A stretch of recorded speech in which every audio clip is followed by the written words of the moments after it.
বড় খেয়ে ফেলতেছে। সো হ্যালো গাইস, আসসালামু আলাইকুম। কেমন আছেন সবাই? আজকে আমরা কোথায় যাচ্ছি, কি কি করতেছি, আমাদের সাথে কে কে আছে সব কিছু আপনাদের সাথে শেয়ার করব। তো আমরা বাসা থেকে বের হয়ে গেলাম, ভ্যানের জন্য অপেক্ষা করতেছি। ভ্যান চলে আসলো, সবাইকে ভ্যানে উঠাই দিয়ে আমরা সেই রেস্টুরেন্টে চলে আসলাম। সবাই এসে পৌঁছায়নি, আপনাদের দেখাই রেস্টুরেন্টের ভিতরের দৃশ্যটা।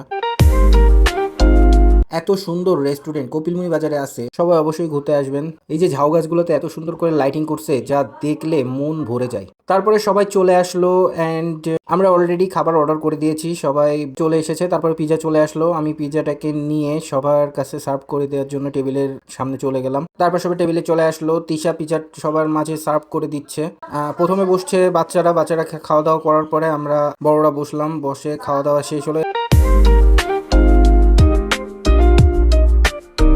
এরপরে আয়াজের দুষ্টামি দেখেন, আয়াজ লাইট গালের ভিতরে নিচ্ছে, আমি বকা দেওয়ার পরে সে দৌড় দিয়ে অন্য জায়গায় চলে যেতে। এরপর নাচোস চলে আসলো, নাচোস খাওয়ার জন্য সবাই রেডি। দেখেন সবাই বসার জন্য টেবিলের উদ্দেশ্যে যাচ্ছে। আজকে আমরা অনেক মজা করলাম, জানি না এমন দিন আবার ফিরে পাবো কিনা। সবাই আমাদের জন্য দোয়া করবেন।